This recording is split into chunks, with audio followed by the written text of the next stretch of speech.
And we are live.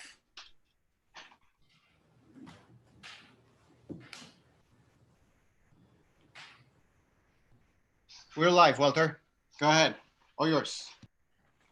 Good evening, and thank you for joining Global Exchange, IFCO Pastors for Peace, Respect Cuba, and the National Network on Cuba for this special webcast on Cuba and coronavirus with Cuba's ambassador to the United States, Dr. José Ramón Cabañas, and Dr. Melissa Barber, a Cuban-trained American doctor mobilizing around the pandemic in her New York community and assisting IFCO with building and strengthening the training of Black, Brown, and community-oriented doctors at the Latin America School of Medicine in Havana, Cuba, better known as ALAM. Welcome to the webcast, Ambassador Cabañas. Thank you very much, Walter. Thank you for you and all the organizers of this opportunity. My name is Walter Turner. I'm the president of the board of directors of Global Exchange and part of the administrative team of Respect. I'm honored to be with you this evening. We will leave some time for your questions and responses and make sure that you have contact information for Global Exchange, IFCO, and Respect Cuba. You can send your questions to the program by using the chat room on your screen. We are recording this program and it will be archived on the Global Exchange website. We will start with a pre-recorded segment with Dr. Melissa Barber and then return to speak with Ambassador Cabañas. Dr. Barber.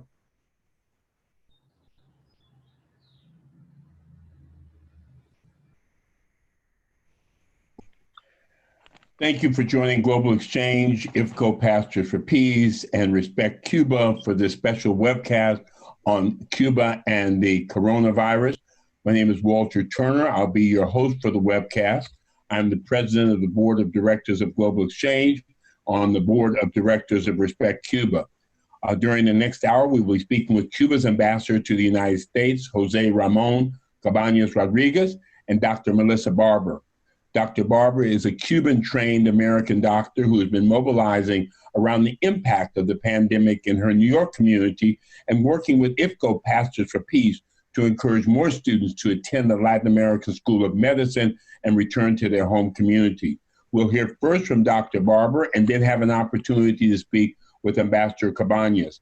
There'll be time for questions and answers, and we'll make sure that you get contact information for Global Exchange, IFCO, and Respect. We will start with a pre-recorded segment with Dr. Melissa Barber, who was born in the South Bronx and who completed her medical training at the Latin American School of Medicine.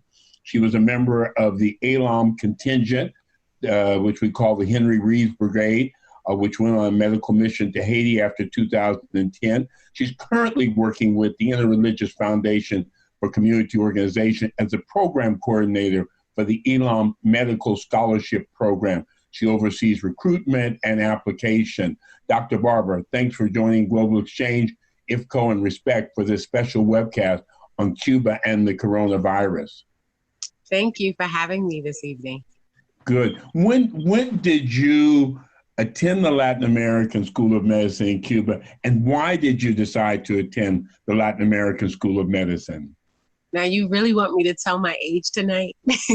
I attended the Latin American School of Medicine. I began in 2001, and I graduated from ELAM in 2007. Okay. And why did you go? The image sometimes that we get in the States of Cuba has multi-layered, but there was something that made this the right move for now Dr. Melissa Barber. What was that? I think the background that I've had in community organizing and being an activist for the community was something that definitely led me to Cuba. I think the aspect of community medicine and the social medicine content of their curriculum for medicine, I think the idea of being able to be bilingual as a physician working in New York City was definitely important to me as well. I think the component of internationalism and being a part of the global world and the impact that Cuba was having on medicine was another important key for me to want to be there. Just the distinguishing role of Cuba in the world, in Africa, and all of what they've done for Africa to help them. I think also too, just the reputation of Cuban doctors. They're some of the best doctors in the world. They're very well trained. I think the idea also of just a medical school program that was willing to accept students that were from low socioeconomic backgrounds, students of color, female students, and also say, we're willing to educate the poorest of the poor and send them back to their communities to really be a resource for that community was something that was so important to me, that it was undeniable that I would go. Did you know all of this before you went, or is this a culmination? Most of it I did. I did a lot of traveling before I went to Cuba, so I did have some knowledge around Cuba's medical school, because I did want to do medicine in Spanish or a Spanish-speaking country, and I did want to do international medicine before I actually enrolled in Cuba.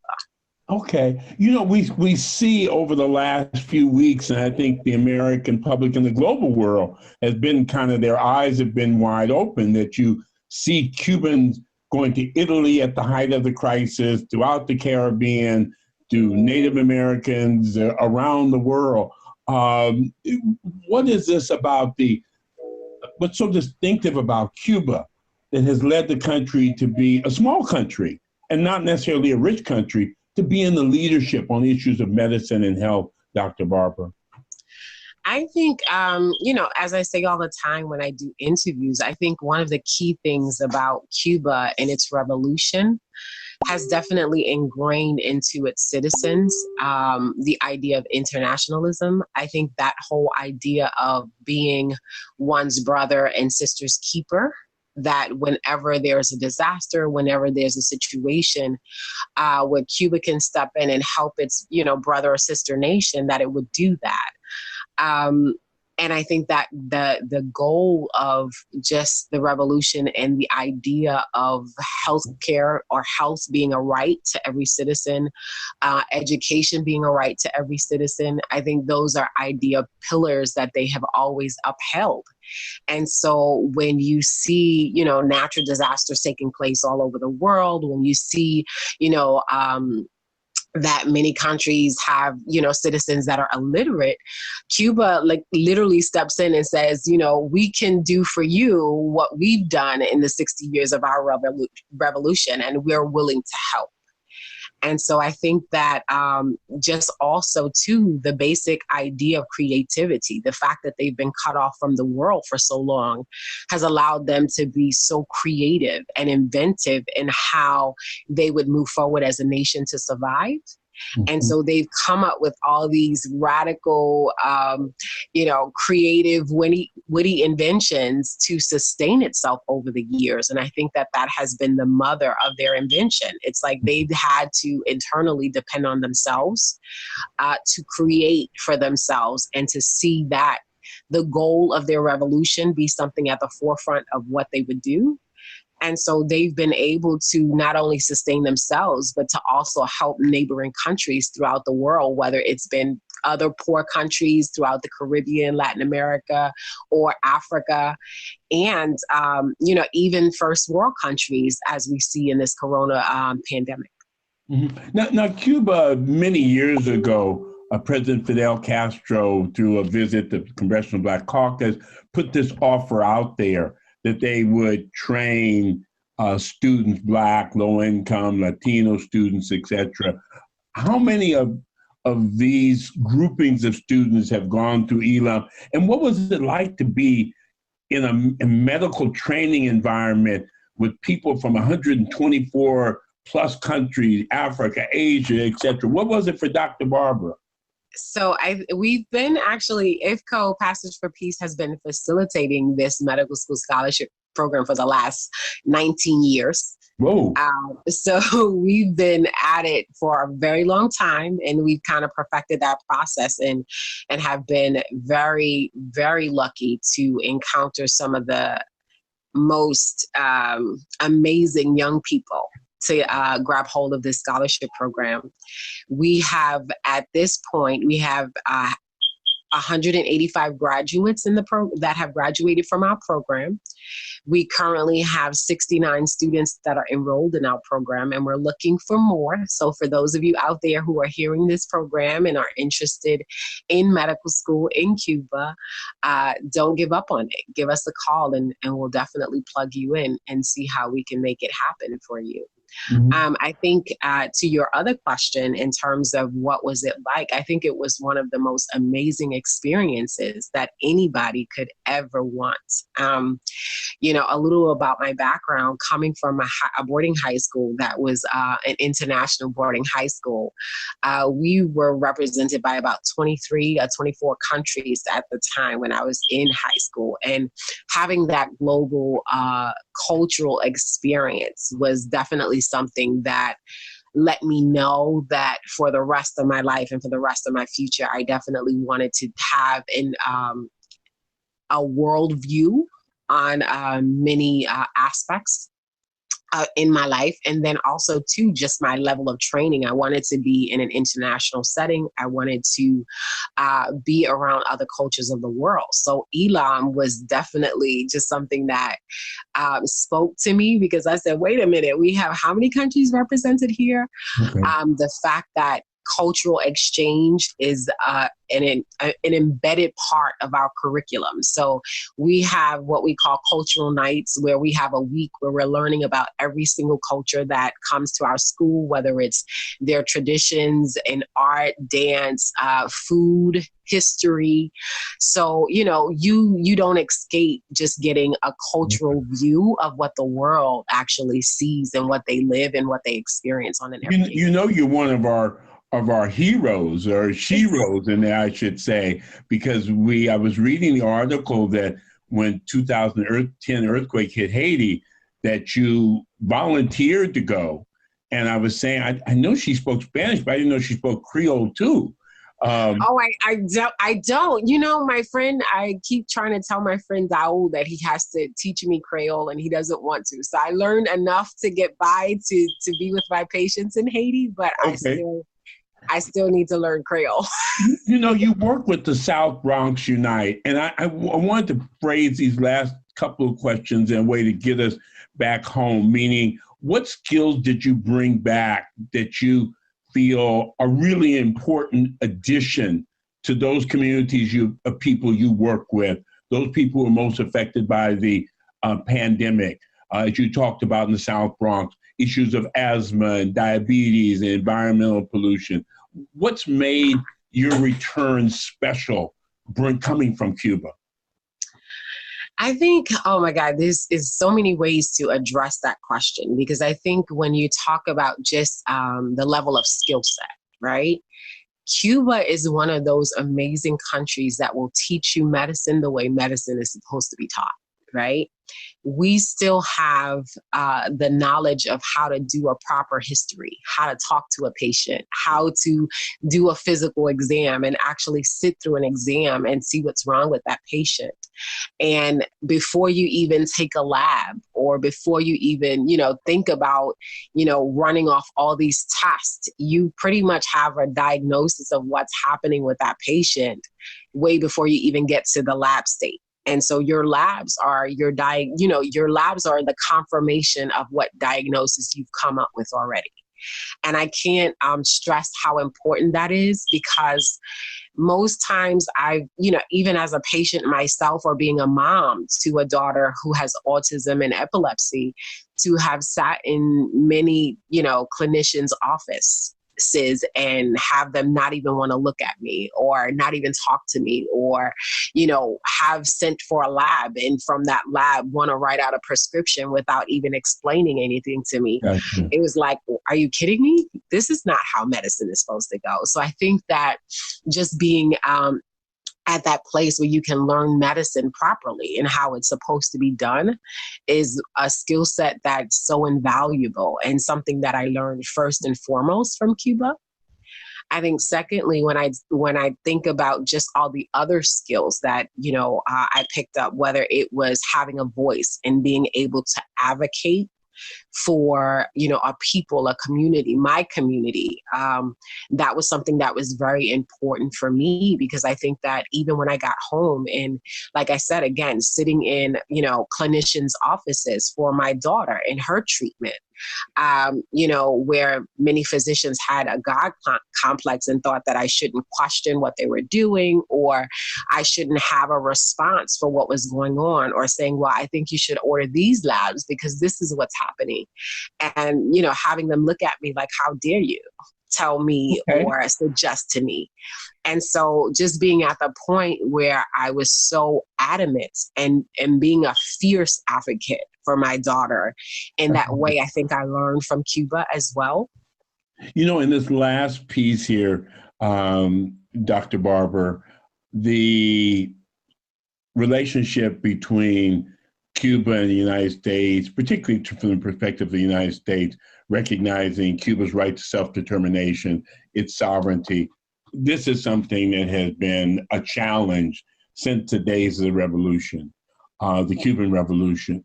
Why is it important, whether a person is a social activist, human rights, healthcare person, that something be done to change this relationship between Cuba and the United States? And you see some of the recent stories about medicines being cut off from Cuba. Why is it an important moment for humanity to change this, to address the issue of the blockade? I think it's important because, like, as you said, just the exchange of information, right? So many of our communities, meaning Black and Brown communities, we suffer from things like diabetes, things like lung cancer, things that Cuba has developed vaccines and medicines for that we could definitely benefit from. Right. And, it's not about profit. Human lives are important. So I think that one of the things that Cuba teaches us is about humanity, right? The very fact that if I have something that you need, why not be a part of the exchange? Mm-hmm. So it's not just about, gaining from the United States, but it's about what does Cuba have to offer us? What do we need to look at? How many models do they have that in so many of our communities we can look at and see them as models that would definitely fit what we need? And so even in terms of, education, literacy rates, there's a 99%, literacy rates. The fact that many of their population knows health literacy is important, right? How many people here in the United States know what medicines they're taking, why they're taking them, how, why, all the how and whys of what they have, and I think that the level of education that has been taught to Cuban people, like, these are models that we should definitely see here. Okay. And, even with the vaccine, Sema-Vax, Herbaprot P, to lessen the amount of, diabetic amputees that we see around here. I mean, these are all things that we can benefit from. Even with this, interferon alpha 2B, why would we see so many people suffering, so many people dying, and not change the fact that we can actually exchange and learn from each other on a global scale at this point? In our last moment, Dr. Barber is throwing a surprise question on you here. He was my mentor. I met him through the suggestion of another friend of mine. And, I miss him dearly. Say something about, in our last minute or so here, about Reverend Lucius Walker. You're going to make me cry, but Reverend Lucius Walker was definitely a man who was fearless in his capacity to love. I've never seen a 5-foot man have so much presence and so much voice. And I think we all, who knew him, loved him because his radical nature to love in such a big way, when nobody wanted to see Cuba for what it was and how amazing that nation was, he was willing to step in and say, we're going to fight and advocate for this nation to have its sovereignty. And we're going to keep doing this until we see change come. And I think to, really see so much of the impact that he has made in the United States, on Cuba, It's such a blessing to me to have him have been a mentor to me. I always call him Uncle Lou. So many of us called him Uncle Lou, but he was definitely a father figure to many of us who went to the Latin American School of Medicine program. And he was always adamant about, making sure that we knew that we were the ones that, everybody had been waiting for. Gotcha. He had made sure we knew that our communities were ready and waiting for us to come back. And he made sure that we knew he expected nothing less from us than to serve the communities that needed us. That's absolutely beautiful. Dr. Melissa Barber, thanks for joining us on this special program sponsored by IFCO, Global Exchange, and Respect Cuba to talk about Cuba and the coronavirus. We'll be talking with you again soon, and we're also going to be talking a bit later with the Cuban ambassador to the United States. Thank you so much for your time. Thank you so much for having me. Pleasure. That was Dr. Melissa Barber. She is currently the program coordinator for the ALOM Medical Scholarship Program. I was just talking back and forth with the executive director of IFCO, Gail Walker, and Gail Walker explains to me that somewhere between about 185 to 200 students from the United States have graduated from the ALOM program. We're joined now by the ambassador to Cuba, José Ramón Cabañas, who has graciously made the time to talk with us, to have this important conversation about his country, and also to talk about this historic moment of the coronavirus pandemic. Professor Cabañas, Dr. Cabañas, Ambassador Cabañas, how's your family? Doing well, Walter. What about yours? Good, good. You can speak up a little bit and we'll hear you a little bit clearer. Okay, we are doing fine. Thank you for this opportunity. Thank you for having us. Our regards to the organizers, namely Global Exchange, IFCO, Pastors for Peace, Respect Cuba, and the National Network on Cuba. I take the opportunity also to convey my message of solidarity to Dr. Barber. I mean, she's a unique person, a unique friend, and a great communicator. Let's start so that we can address some of the very current issues. Last week, there was a armed attack on the Cuban embassy in Washington. I wanted to get a sense from you to give us an update there and to share with us what the diplomatic protocols are for the next steps in resolving this issue, being clear on what happened. Yes, well, as you know, it happens April the 30th, 2 a.m. We were informed by our security people that a person with a rifle, assault rifle, AK-47, was shot on the facade of the embassy. We came immediately. The person arrived by car. He parked in a prohibited area just in front of the embassy. He came out of the car with a Cuban flag, and he was yielding in front of the building. He threw the flag against the main entrance, I mean the fence, and then he returned to the car. He brought the rifle, and he had the first round of bullets against the facade, and then he changed position a little bit, and he has the second round. In total, 32 bullets were shot, against the facade.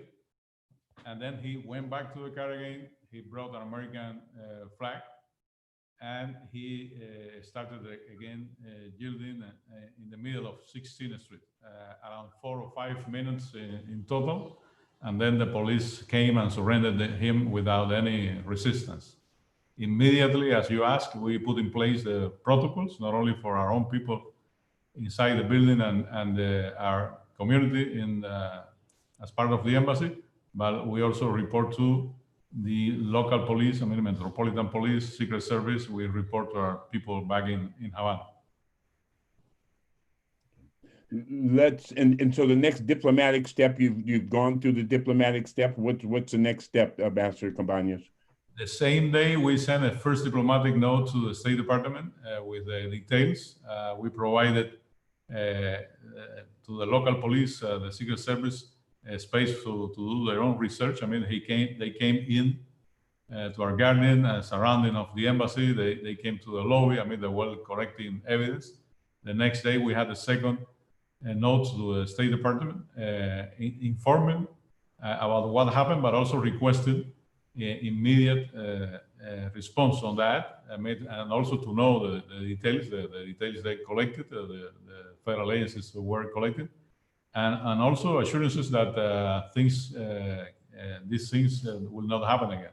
Of course, we need information about if this is an isolated individual, if he was acting alone, and the possibility of the next occurrence. The first information we knew about that, it was simply the information that was leaked to the media. I mean, we never had immediate response from State Department, and the local police and the Secret Service provided limited information. They had to inform their superiors, and they were, I have to say, that they were looking for evidence until midday that day. I mean, several hours they were working here at the embassy. We recently received information from the State Department in writing about some details. I have to tell you, quite frankly, most of them already known through the media. But from the very beginning, we have been requested to have a conversation on this. I mean, to have a dialogue. This is a practice. I mean, when things like this happen, local authorities are in contact with the government of the attack embassy or the attack diplomat. This is it should be a bilateral process through a conversation, through joint research, which should clarify what happened. Okay. As you remember, we have an MOU signed, I mean, Cuba and United States on law enforcement. And then that document provides, like an umbrella space to have that kind of conversation as we have done in the past. Okay. Let's move and talk a bit about coronavirus, COVID-19, and how it's impacting Cuba and its citizens. Perhaps share with us some numbers, but maybe more importantly, talk a bit about how you've addressed issues of food, how you've addressed issues of isolation, the elderly.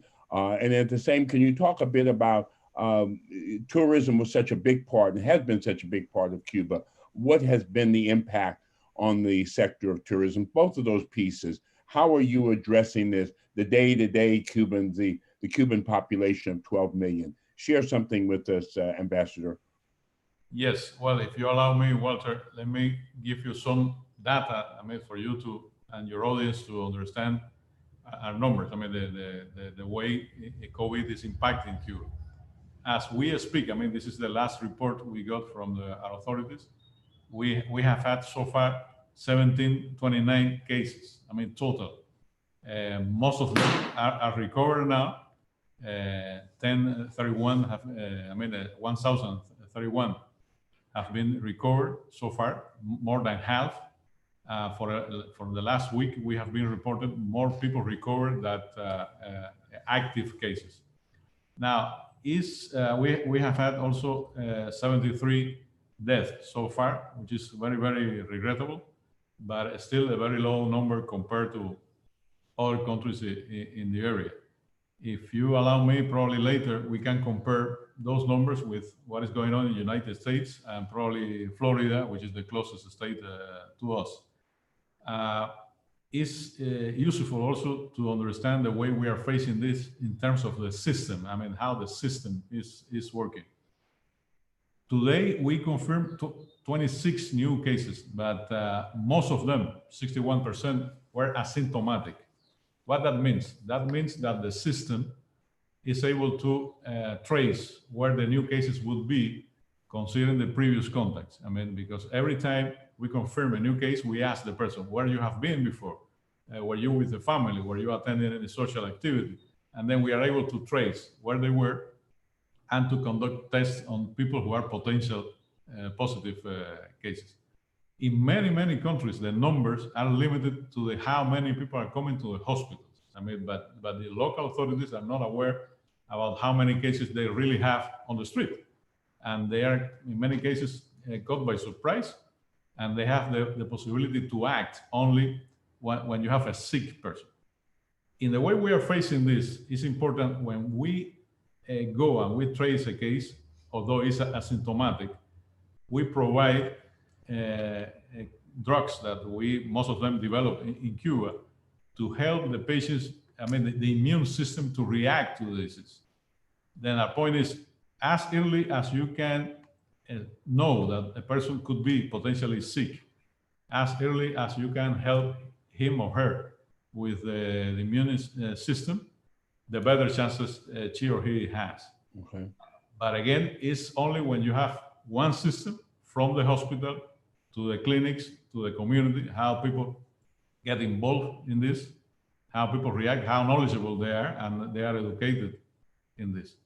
As you mentioned, we have shortages. We have to remember, and I said in a previous interview, that we are facing now actually two different pandemics, the American blockade on Cuba for 60 years and the COVID-19. And although we have limits, resources, although the blockade is in place, and you have heard the news about how many we have been trying to get some products and items from different countries, different companies, they haven't been allowed, people who receive a fine for doing trade with Cuba. Then among those limitations, we have the resources locally in Cuba to help a patient. You asked a particular question about elderly homes. We had regrettably one case in the province of Villa Clara where we had several cases, but when we knew about that immediately, our health system went to the place, isolated the person who were at that home, and we had to regret only 2 deaths there, but most of them are recovering safe now. As you know, we closed the country very early. That in terms of foreign travel, and that's important. That the authorities could react timely to that. We suspended tourism. We limited local transportation and people moving from one province to the other. We closed the schools. We almost shut down the whole education activity in Cuba and other activities that we don't consider essential for the economy. But at the same time, we kind of isolated specific areas. We had a strict quarantine on those neighborhoods, sometimes 2 weeks, 3 weeks. Those neighborhoods when we knew that there were several cases at one time. And it's important to do that, and it's important that the population understand that is another measure to limit the disease from spreading all over the place. Those communities who were isolated, the local government, the local authorities provided all services from food.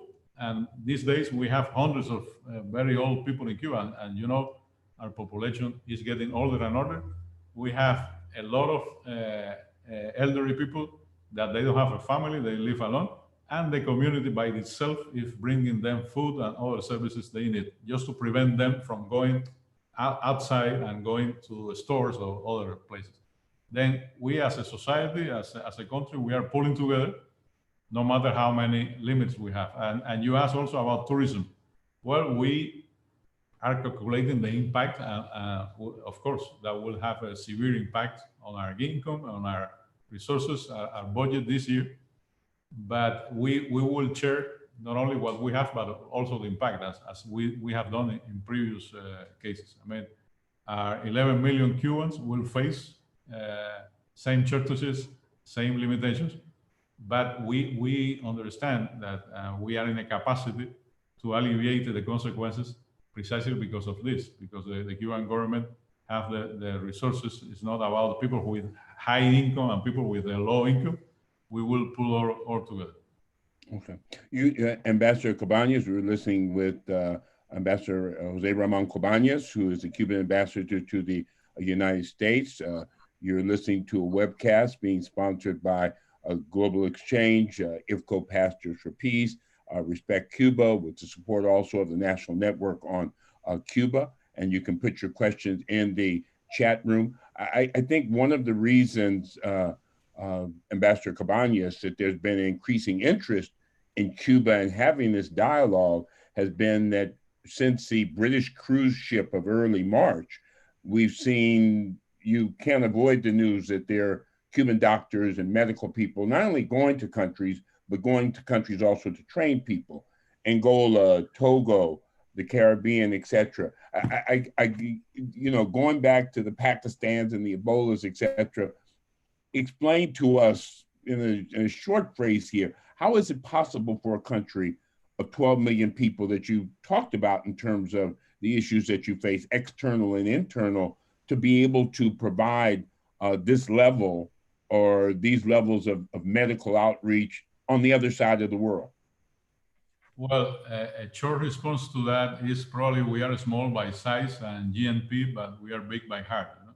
And if you remember Jose Marti, our national hero, he was probably a global patriot. I mean, he said our homeland is humankind. I mean, we belong to the world. And since very early in our war of independence, first we have to remember that we received support from patriots from several countries and continents.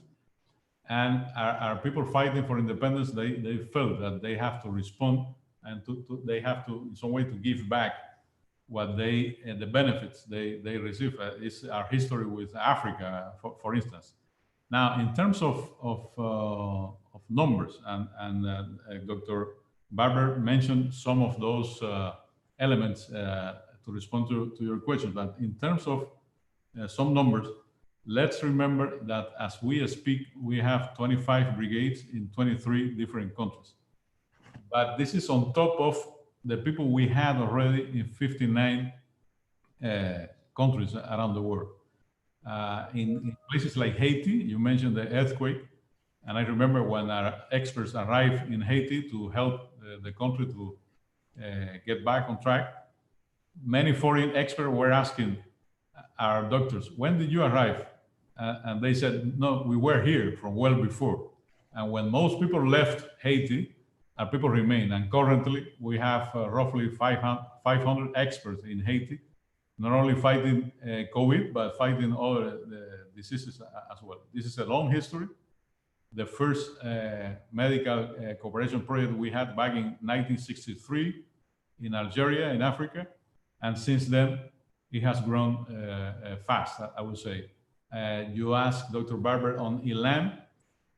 ILAM was a project, a structure by Comandante Fidel Castro back in 1998, when we had the Mitch storm in Central America. And Fidel asked, well, probably we can send some doctors there and help them to recover. But what will happen next? I mean, we have to create some local capacity, human resources for people, have some resilience to this kind of events. And you name it, we created we sent not only doctors, and we brought people from those countries to study in Cuba. But for instance, now I think on Gambia, an African country, very small, limited resources country in Africa, where we created the Faculty of Medicine. They never had a Faculty of Medicine, and now they enjoy that and they graduate people locally. I mean, it's a way to give back. If you are always concerned about budgets and funding, well, probably your accomplishments will be limited.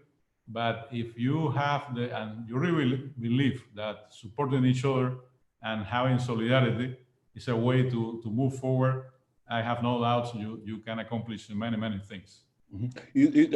On the question of how these medical brigades operate, I understand that there's compensation for the medical brigade, but I also understand that there is the ability of Cuba to provide services when services are needed. Is that correct? Yes, it's correct. There is a variety of options there. In some cases, countries are able to provide compensations quite clearly. In other cases, they can't. And we take most of the expenses. In other cases, it's related to some funding from World Health Organization or PAHO, I mean, locally in this continent. But there is a variety of options. And I have to say that among these 25 brigades, most of them, they are present now in several countries dealing with patients directly. In a few cases, 2 or 3, We send simply experts that are exchanging information and expertise with local authorities, but they are not dealing directly with the patient. But people are thankful because of that, because we explain the way we organize the service in Cuba. I'm reading a comment here from President, from President Miguel Diaz-Canel, and he's speaking at the recent online summit, non-aligned summit. And quoting from him, he says, COVID-19 has proved to be a global challenge. It goes beyond borders, ideologies, or levels of development.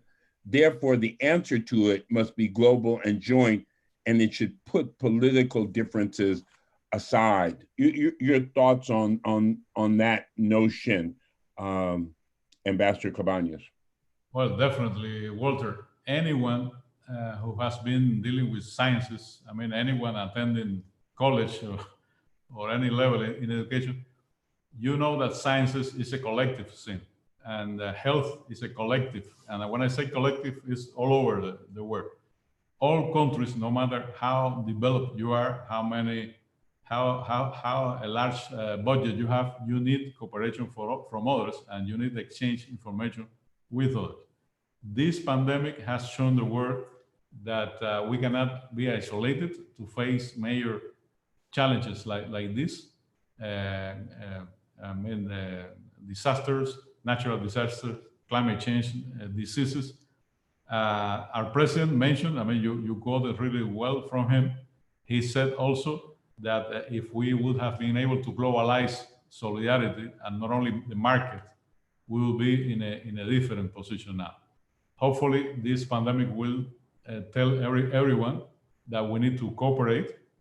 As Dr. Barber mentioned before, there is a long path of cooperation between experts from the United States and Cuba. We have been insisting these days that we should expand that dialogue and that conversation that is taking place at the individual level, in some cases from institutions to institutions. We had the opportunity to help to arrange a large conversation last Tuesday among Cuban experts and American experts dealing directly with COVID. It was a private initiative, but they wanted to know from each other how they are facing this and exchanging information. We have no doubts in our minds that only through multilateral cooperation and in some cases bilateral dialogue is the only chance we have to face this. Cuba has sent medical people to so many countries, and I hearken back to a couple of points over the last several years. One, of course, was the efforts and the work on ALBA, which was obviously an alternative to those bodies that came out of the Bretton Woods Conference, the IMF and the World Bank. Also, Cuba has been very involved, aside from its medical work, with the notion of establishing the Caribbean as a zone of peace. I'm interested in the way in which you cooperated with the countries in the Americas, Bolivia, the way in which you cooperated in terms of beyond medical work, but establishing relationships in the area of the Caribbean and South America. Your work there from Cuba, Ambassador Cabañas. Yes, well, our immediate neighborhood, I would say, is the Caribbean, the Caribbean island states, brothers and sisters. You know, with economies in general, that they don't have probably enough resources to be fighting back against a crisis like this. I mean, a pandemic like this. It's a long-lasting cooperation for many, many years. Remember, the Caribbean states were the first in this hemisphere to reestablish, and in many cases, establish for the first time bilateral ties with Cuba when we were under sanctions from OAS and other local organizations. That's CARICOM you're speaking of. That's right. And I would say the second community will be a larger community, including all Latin American countries, different sizes of countries, different opportunities. But even with them, we establish bilateral cooperation, and in some cases, multilateral cooperation for over the years. Some people have tried to politicize this, and some people have been trying to look at this through the lenses of political parties, politics in general.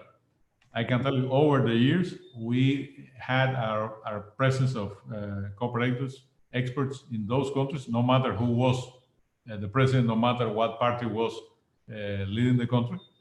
And but again, some people under the pressure of officials from Washington, they simply canceled those agreements and they requested our experts to leave, and we did. We have no issues with that. But now, currently, as we speak, the population is simply suffering the impact because no one replaced the Cuban experts. I mean, it's not about, well, I do have the capacity to do this with someone else. It's our people left and no one replaced them. And then the local population is suffering the impact. We have many examples to put forward in terms of sustaining that this is a cooperation simply for the benefit and the wealth of the local population. But again, we are not the ones politicizing this. There's been a call by a number of countries and bodies around the world, including the United Nations, the World Health Organization, the Group of 77, the European Union, the non-aligned countries, to either temporarily suspend and to end sanctions against Cuba and other countries, Cuba being one of a number of countries which has sanctions against it. Where is that particular movement at? And speak to that, Ambassador Cabañas. Well, as you said, we have had a variety of statements in that sense. We have sustained over the years that the American blockade in this particular case against Cuba is immoral, is illegal, it is a genocide, I mean, because of the consequences. If we consider the depreciation of dollars, it would be right now, the cost for Cuba in terms of money, of funds, or economic impact, almost $1 trillion, but that has also an impact on our population. I mean, the many people who didn't get a particular drug or treatment or medical device right in time, and the way our local programs have been affected. Is if the blockade has been immoral and has made no sense over the years, because by the way, all people know that it's a failed policy, even those who support the blockade. Well, under the current circumstances, it makes less sense to keep pushing on people. We have sustained that. We have made a sample of that. Currently, American authorities say, well, you know, we allow and we provide licensing. No, as we speak, they keep tracking and they go after every company doing business with Cuba, international banks. It's very difficult for us to go ahead with financial transactions. And well, they will keep pressing. Some people believe now they have an opportunity to finally defeat the Cuban Revolution. It won't happen. 12 different American presidents have been facing this, and most of the political class in the United States understand it's a failed policy. We thank all those leaders and organizations that they have had those statements. When we think about unilateral coercive measures, they have to be lifted no matter what, not only because the pandemic. I mean, but even under the pandemic, the blockade means more difficulties for us, for sure. How do you, a question coming to me, I've been giving you some of the questions from the chat room, and there's a couple more in the time that we have. How do you have this dialogue on a day-to-day level with Cuban citizens? You know, certainly one time it was a special period, but now that you find a situation where Cuba is helping all of the world and the challenges to the economic and social system in Cuba are great, where does this dialogue occur that people understand and can be supported and adjust to all the challenges that come from having a very, very difficult moment in a small country, as I've said before, not necessarily a wealthy country in terms of raw materials. How do you do this? What is this dialogue, Ambassador Cabañas?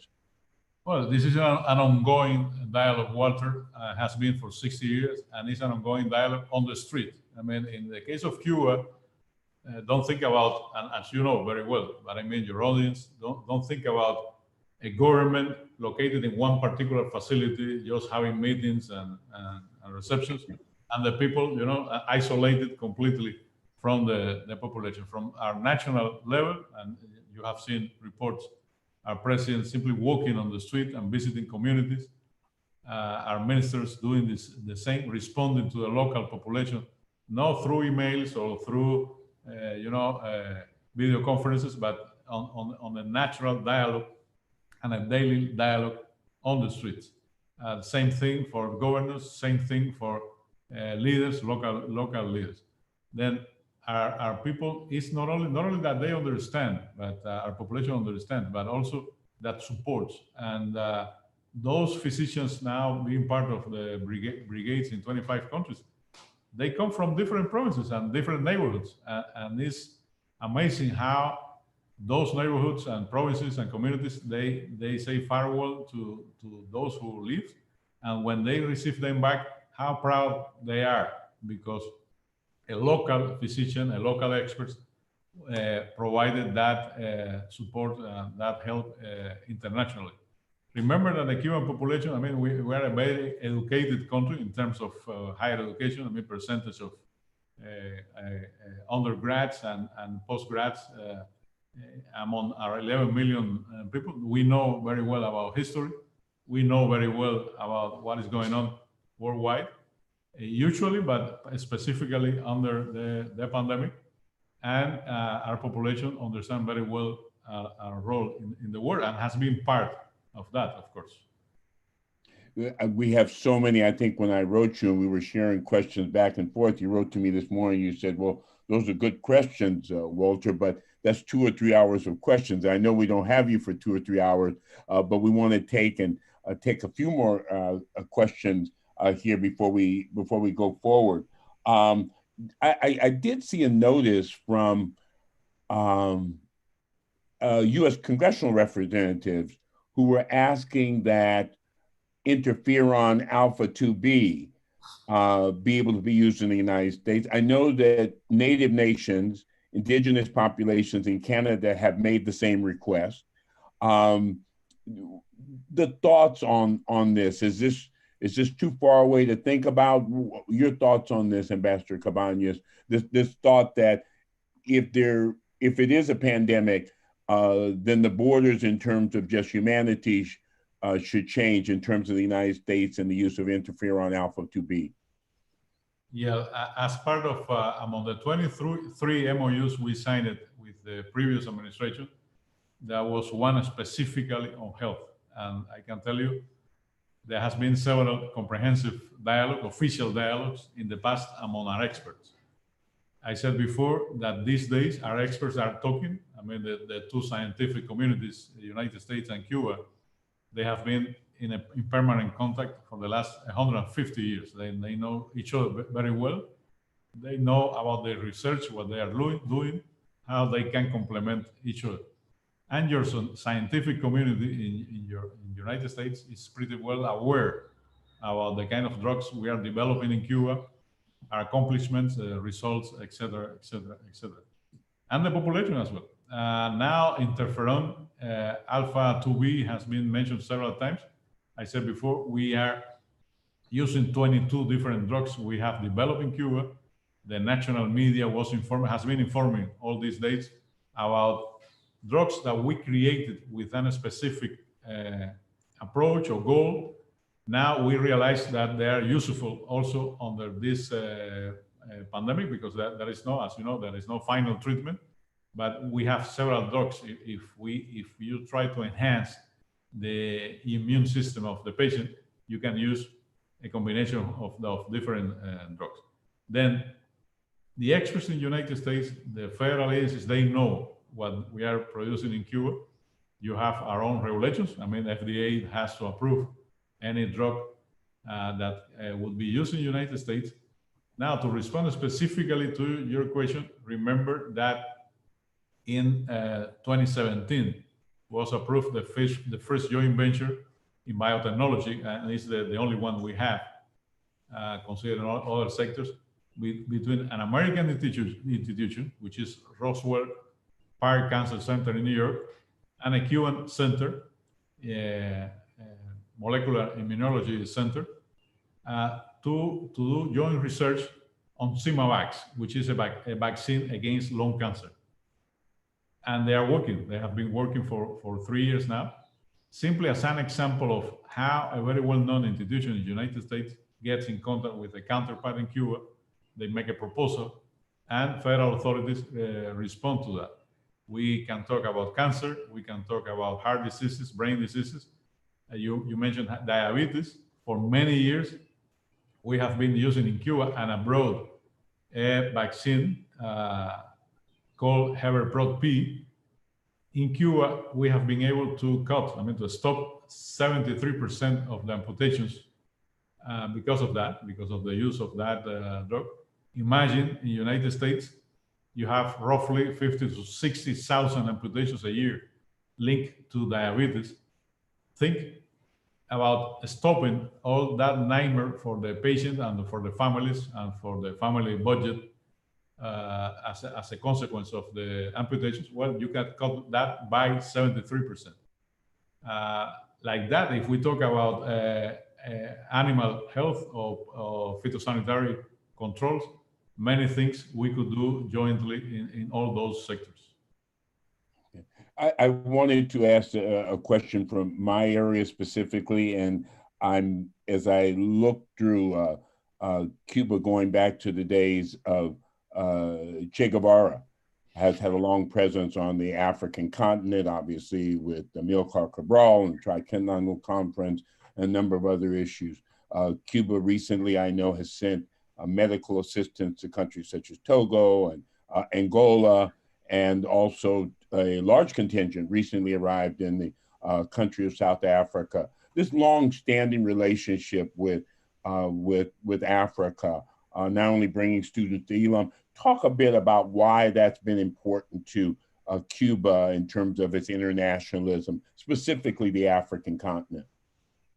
Well, specifically with Africa, well, remember that when our troops were in Angola fighting against the South African apartheid, Fidel was asked several times actually, why Cuba was helping Angola, and by the way, Namibia, fighting against the apartheid. We have done that before in Guinea-Bissau and other African countries. And Fidel said simply, we are giving back what Africa brought to us. By history, by nature, in our blood, we have African blood. We all know how the Cuban population and the Cuban nationhood was built on slaves coming from Africa, mixed with the Spaniards and even Chinese and people coming from Asia. But particularly with Africa, remember that those slave ships that came from Nigeria and surrounding countries came first to Havana or Santiago de Cuba, then they stopped in Florida or the Carolinas. And when we say that families were divided and one part of the family remained in Cuba and the second part is, the descendants are currently in the United States, is like that. Humankind came from Africa. Even those guys living now in Europe, they originated in Africa. Then we are connected in one way or the other with Africa, no doubt culturally. We are almost half Africans, I would say. And anytime you have had the opportunity yourself, but other people to understand how it happened, the way a Cuban citizen, a Cuban doctor, or a Cuban expert, or a Cuban student is welcome in Africa. I can tell you my personal practice as a diplomat. Cuba has attended meetings of the African group as any other country, coming from Africa. For Africans, Cuba is a neighbor, is a friend, is a brother. We have felt very close over the years. a few more questions. One larger question before we come to, and also to share with you that I'm hearing that the Richmond Regla Friendship Committee, Sister City, has worked with Richmond, California, to pass a resolution supporting allowing scientific and medical collaboration between the U.S. and Cuba.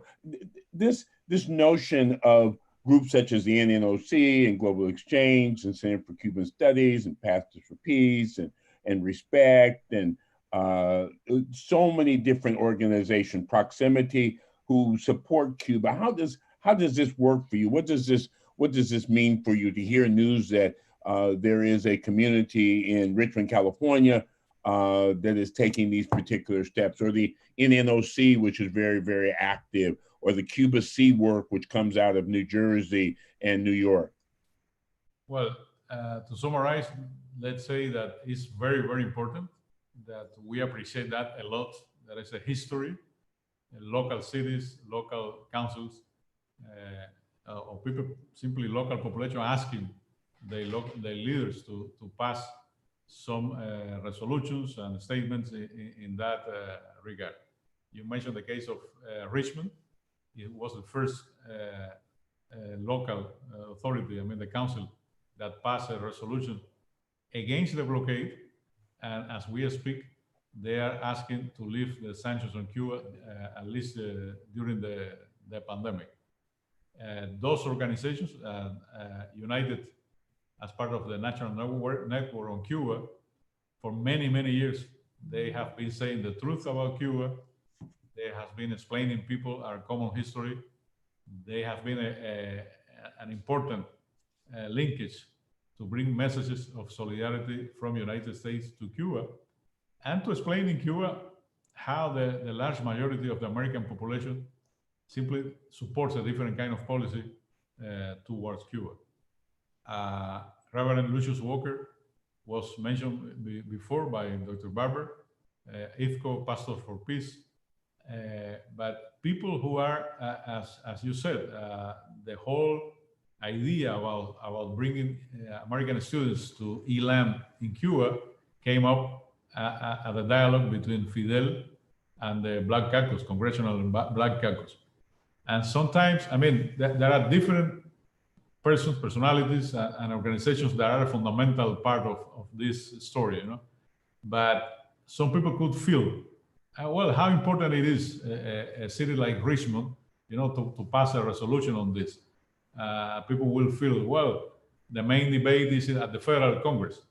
No, it's important, no matter where, no matter how, that message go through, that people can talk to politicians that represent them at the state level, city level, but at the federal level as well.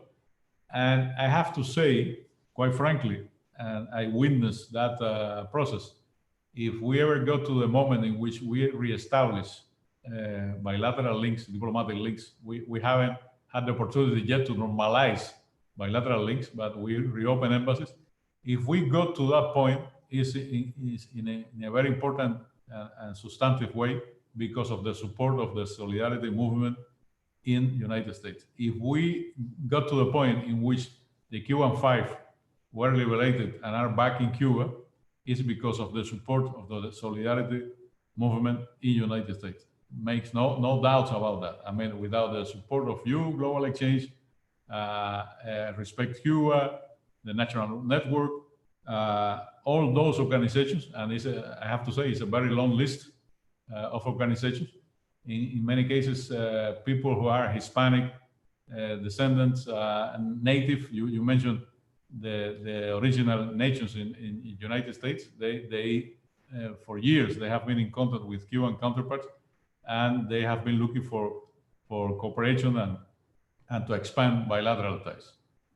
I think the one of the questions here is there a moment when is there any foreplanning in terms of when Cuba may open up again or be able to open up to tourism? And I say that because many of the organizations you talk about, people who become exposed to Cuba, it's because they've been able to travel to Cuba. They've been able to walk the streets and meet with Cuban organizations and institutions Any thoughts, any timelines? What are the parameters there, Ambassador Cabañas? Well, travel has been an important element, a key to bring people closer and to bring people together. That's why our enemies, and when I say our enemies, it's not only Cuban enemies, but your enemies as well. I mean, people, they don't want you and me to talk about this and to know each other better, are so afraid about travel because 90% of people returning from Cuba, the first things that they say when they land back in the United States is, well, you know what? Cuba is not what I was told it was. It's something different. And for most of them, is more positive than negative, you know? No matter how many measures and new regulation has been put in place by this administration, the current administration, to squeeze Cuba to implement the blockade further, during 2019, 18, and 17, I mean, 3 years in a row, more than 1 million Americans and Cuban Americans altogether traveled to Cuba. Imagine 1 million people coming back and forth, sharing information with relatives, sharing information with neighborhoods. I have to say, frankly, when you have the genius out of the lamp, it's difficult to put the genius back on the lamp. And after so many years, so many people traveling to Cuba and knowing firsthand about what is going on, you can have as many official statements as you want, statements from the State Department, people trying to demonize Cuba. By the way, most of them, they receive funding from the federal budget in the United States. But Americans know, and by large numbers, they know. No matter if you are an old person or a young person, think about what has been going on the last years in culture and cultural exchange. Remember the festival at the Kennedy Center. Remember the Jazz Fest in New Orleans. Remember the Cinema Fest in New York. How many Cuban artists has come to the United States and vice versa? How many artists has traveled, American artists traveling to Cuba? Then there is a knowledge that is there. We have our enemies in Congress. We have several politicians, they don't like Cuba. But you know what? We are neighbors. We are very close. No matter what, we have to share knowledge and we have to negotiate on many aspects. For instance, if we want to keep a clean Caribbean Sea, we have to avoid oil spill no matter what. And we have to cooperate. And United States experts, they know that in Caribbean terms, cooperation with Cuba is useful for the purpose. If we want to fight drug trafficking, if we want to keep our civil aviation travel in this area safe, if we would provide search and rescue services for people navigating in the Florida Strait, we have to cooperate. For instance, NOAA, your service, is blind if they don't share information with us on hurricanes impacting the Caribbean, and they have been sharing information for many years. Okay. Then that idea that United States in many aspects could isolate from Cuba and from Cuban institutions and can do well in many subjects, or vice versa. I mean, we can be isolated from what the United States can offer is nonsense. And we all know that through cooperation, we can accomplish many things. And quite frankly, we know that we will have our differences. We know very well where our differences are, and we can talk about them for years. You've been an ambassador for a number of years, Ambassador Cabañas, and you've seen the evolution of Cuba-U.S. relationships and had high-level talks and Cuban citizens, et cetera. In your dream of how we can move forward from what's been the state of relationships over the last 60 years, what are the key elements that give people on both sides of the Caribbean Sea, in Cuba and in the United States, and globally in some senses, a chance to look at something better than the last 60 years? Well, we have had our moments of negotiation and agreement. We have discussed our differences, and we have been able, in some cases, to clear them. And we have had moments in which the tension and the polarization have been very meaningful, like right now, quite frankly. Now, to be objective, and we have to be objective, and to be objective, we have to dream, as Che Guevara said at some point. And no matter what, at some point, we have to sit and talk again. And we have to go back to the situation where we were late 2016, early 2017, because I have to say that even under the current administration, there was some talk and some exchange.